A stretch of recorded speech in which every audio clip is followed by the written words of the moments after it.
Have you ever looked at your children, grown adults now, and wondered, when did they stop listening? When did I become invisible? Maybe you've poured decades of your life into raising them, sacrificing sleep, dreams, and comforts, only to feel like you've become an afterthought in theirs. They don't call as often. They dismiss your advice. They roll their eyes instead of listening. And sometimes, though it's hard to admit, you feel more like a burden than a blessing. If that sounds familiar, you're not alone. You're not imagining things. Many parents over 60 find themselves facing this quiet heartbreak. After years of being the anchor, the advisor, the provider, it seems like all of a sudden the kids have flipped the script. They act like they know better. They treat you like you're out of touch. And worse, some even carry bitterness, blame, or entitlement that's hard to understand. But here's something important. It doesn't have to stay this way. You still have the power to shift the relationship, to earn, not demand, their respect. And yes, even to make them regret taking you for granted. Not by yelling, not by guilt-tripping, and certainly not by giving them the silent treatment. You're wiser than that. What you need is clarity, boundaries, and a renewed sense of self. That's what we're going to explore today. Let's talk about how to gently, but firmly, take back your place. Not just in your family, but in your own life. Now picture this. A father in his 70s spends his weekends waiting for a call that doesn't come. His daughter used to visit weekly. Now it's been months. He doesn't want to complain. He tells himself, she's busy. But in his heart, it hurts. So he sends gifts, tries to be easy, doesn't ask for anything. Still, she's distant. Here's the truth. People rarely respect what's always available and asks for nothing in return. So the first step, if you want to regain your children's respect, is to stop over-accommodating. It might sound counterintuitive, but hear me out. When you make yourself too available, always picking up the phone, always saying yes, always putting your needs last, it sends a message. That message isn't love. It's weakness. And it's not true. Because you are not weak. You are not desperate. You are a human being who has given love, time, and guidance. And you are worthy of being treated with dignity. Start small. When they ask for something last minute, don't automatically say yes. If you already have plans, keep them. If they show up only when they need help, money, babysitting, advice, pause. Ask yourself, are they calling out of love or out of convenience? When your time becomes valuable again, they'll start treating it that way. It's not about revenge. It's about balance. When your kids realize that you won't always bend over backwards, they'll have to reconsider how they show up in your life. And now, let's talk about something deeper. How often have you swallowed your thoughts just to keep the peace? Maybe you've avoided hard conversations because you didn't want to come across as nagging. Maybe you've bit your tongue even when your kids cross the line. But staying silent can cost you their respect. So the next step, speak up with calm confidence. Not in anger, not in sarcasm, but with clear, honest words. Say things like, I felt hurt when you canceled our lunch without explanation. My time matters too. Or, when you talk over me or mock my opinions, it makes me feel invisible. It's not about making them feel guilty. It's about letting them see you, not just as a parent, but as a person. And sometimes, the most powerful thing you can say is, period. I'm not okay with how I'm being treated. That takes courage. But courage is exactly what commands respect. Here's a simple truth. Kids don't stop needing parents. They just forget. It's up to you to remind them, not with lectures, but with your presence and your self-respect. Imagine for a moment a mother who spent her entire life putting her family first. She cooked, she cleaned, she worked, and she never once complained. Now her kids barely acknowledge her. Why? Because she never showed them how to value her time, her needs, or her identity outside of being mom. It's time to rewrite that story. Which brings me to something else you might not expect. Rebuild your independence. Nothing reclaims respect faster than a parent who lives a full, vibrant life without waiting on their children to make it happen. Join a walking group. Start painting again. Travel with friends. Learn something new. When your kids see that you are active, engaged, and enjoying life, it flips the dynamic. You stop being someone who needs their validation, and you become someone they admire. Think of it like this. When they see that your happiness doesn't depend on their behavior, they'll begin to feel the absence of what they've taken for granted. That's when the regret starts to simmer. Not because you forced it, but because you rose above it. You become the parent they respect, not out of obligation, but because you lead by example. And let's not ignore one of the most difficult parts of this conversation. Sometimes your children carry unresolved anger or resentment that has nothing to do with you. Maybe it's their childhood. Maybe it's their own struggles. Maybe they've rewritten the past to make sense of their own pain. That doesn't mean you have to carry their blame. It's time to stop apologizing for things you didn't do or couldn't control. Apologies are powerful when they're necessary.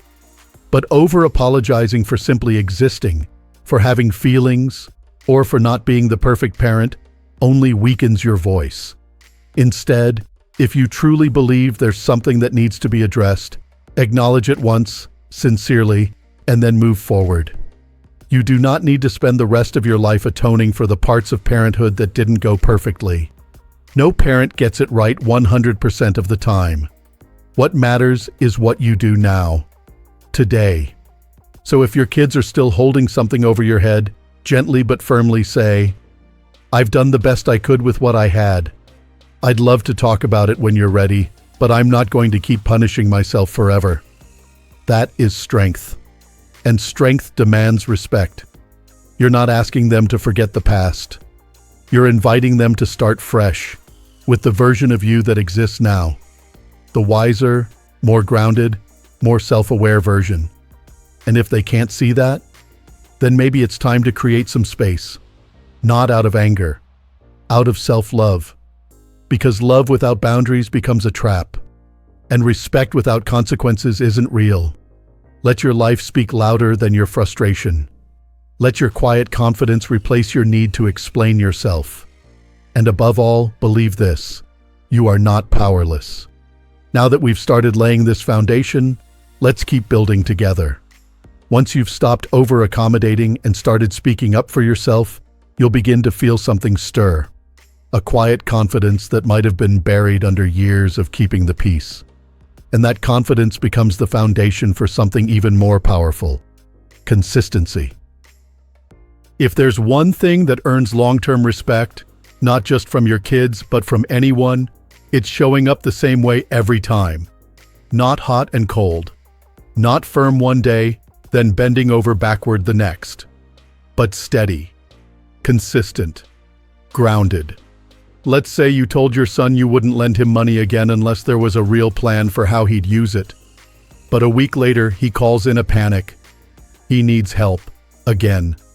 Your heart softens. You want to help. That's natural. But if you back down, what message are you sending? You're showing him that your words don't hold weight. And here's the truth. It's not about the money.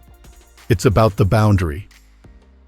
If your children know that your no might eventually turn into a yes with enough pressure, they'll never take your boundaries seriously.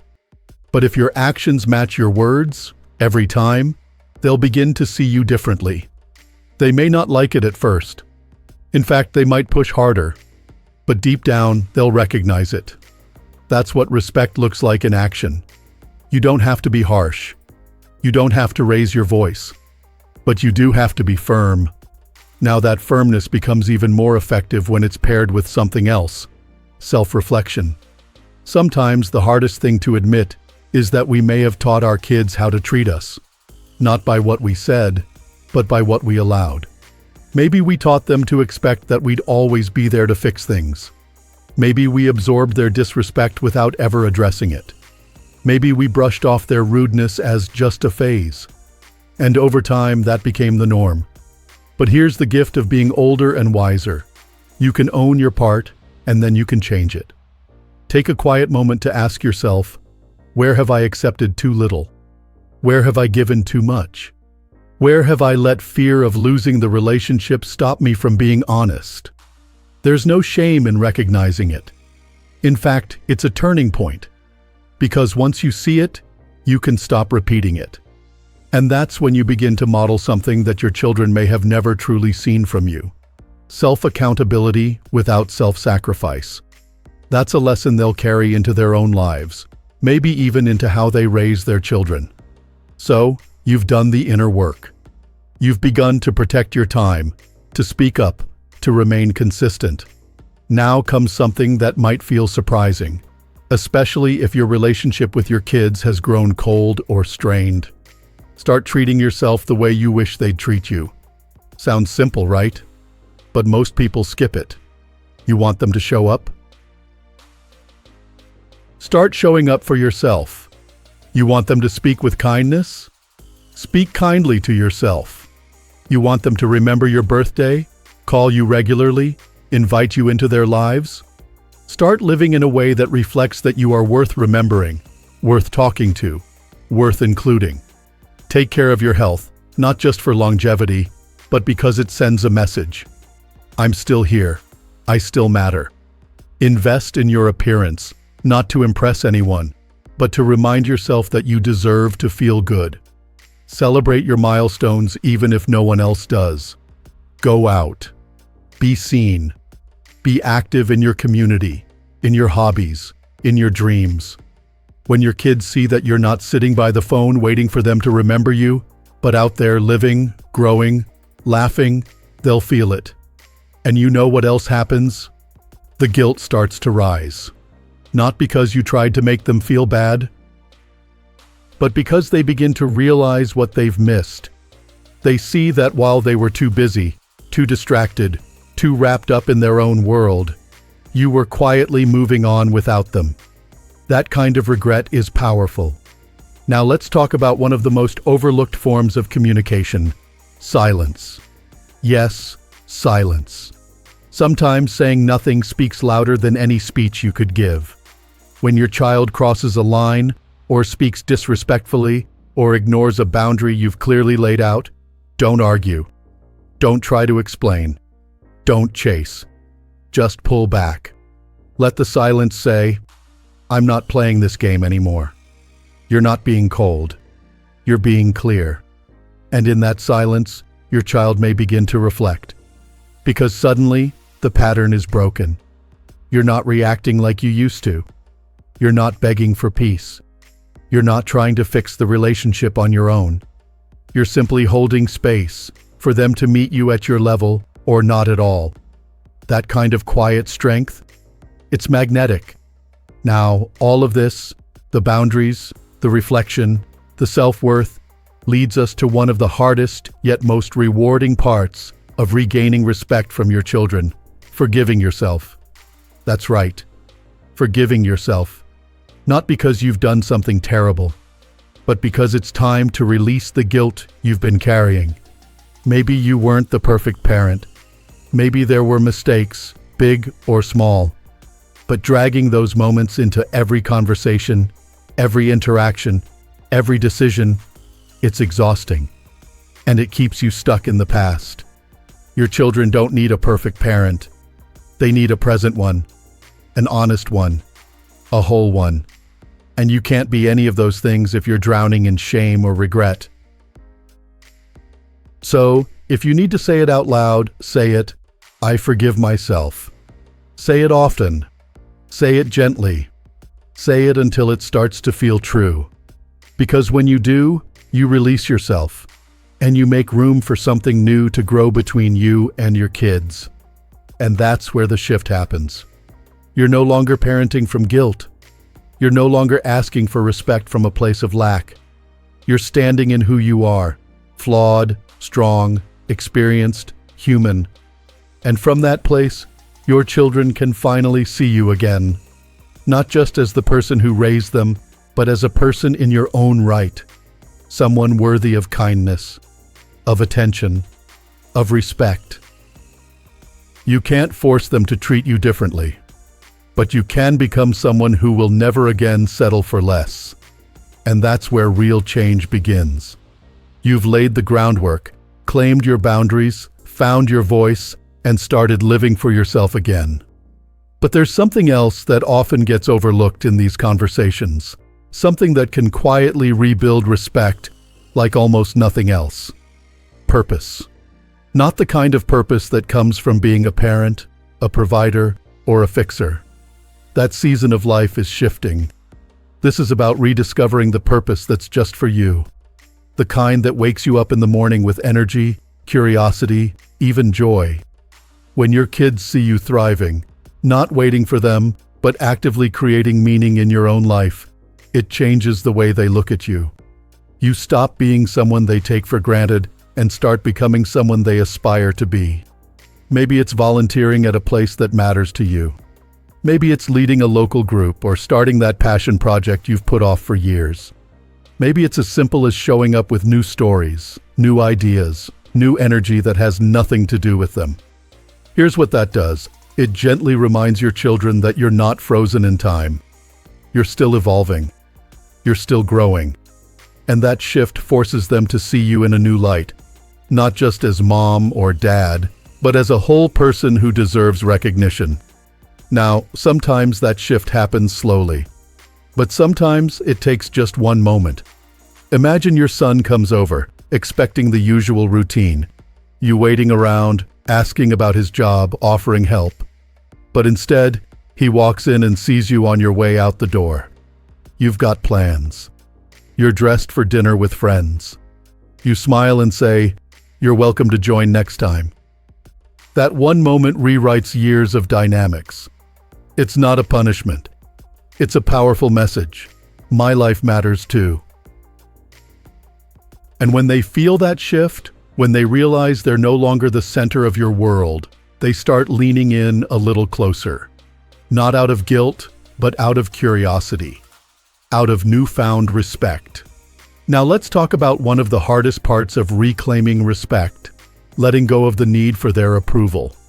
It's human to want your kids to admire you, appreciate you, and value your presence. But if their opinion becomes the measuring stick for your worth, you'll always be at their mercy. You'll shrink when they disapprove. You'll overextend when they withdraw. You'll shape yourself to fit what they expect, instead of standing strong in who you are. You don't need their approval to be proud of who you've become. You've survived decades of life's twists and turns. You've navigated hardship, raised a family, made tough choices, and kept going even when things felt uncertain. That deserves honor. And if they can't see that yet, that's not your failure. It's their blind spot. Release the grip their opinion has on your heart. Because when you stop chasing their approval, something beautiful happens. You get your peace back. And that peace is the soil where real respect begins to grow. First from within you, then reflected back from the world around you. And when your kids finally catch on, when they finally see you standing tall and self-assured, they may look back at the way they treated you and feel a wave of regret. That's okay. Let them. Let them feel the weight of their choices. Not because you want to shame them, but because growth often starts with reflection. You're not trying to punish them. You're just choosing not to cushion the consequences anymore. You've been kind. You've been patient. You've given more chances than you probably should have. And now, you're choosing a new way forward, one that honors your dignity, your energy, your time. Let them come to you when they're ready. And in the meantime, live. Live loudly. Live freely. Live like someone who knows they still have so much to offer. Because here's the truth. It's never too late to reinvent how you're seen, not just by others, but by yourself. Respect isn't something that disappears with age. In fact, the older you get, the more you've earned the right to demand it. Not with force, but with presence. Now, if your kids start showing up differently, if they begin calling more often, If they listen a little closer, if they soften in your presence, accept it. Let it in. But don't lose yourself in it. Remember what it took to get here. And if they don't change right away, or if they never do, hold on to this. You didn't do this just for them. You did it for you.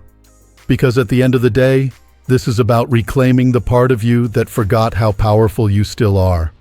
You're not just someone's parent. You're a person with a history, with wisdom, with value that stands tall, no matter who recognizes it. So keep your head high. Let your actions speak louder than your frustration ever could. And know this, the most lasting regret a child can feel isn't born from your anger. It's born when they finally realize they lost connection with someone truly worth respecting. But by then, you'll already have found peace, because you didn't wait for their respect to start respecting yourself. So if this message resonated with you, if you're ready to reclaim your voice, your value, and your space, I want to hear from you. Share your story in the comments. What changes have you made? What's helped you stand a little taller? And if you found strength or clarity in today's video, give it a like and subscribe to Strong Elderly Life for more thoughtful, empowering content just like this. Every week, we dive deep into what it means to live with purpose, with confidence, and with heart, no matter your age. Here's to walking tall, speaking up, and never again settling for less than the respect you deserve. You've earned it. And the best part? Your story's not done yet. There's so much more to come. So until next time, take care of yourself, believe in your worth, and keep living boldly. We'll see you soon.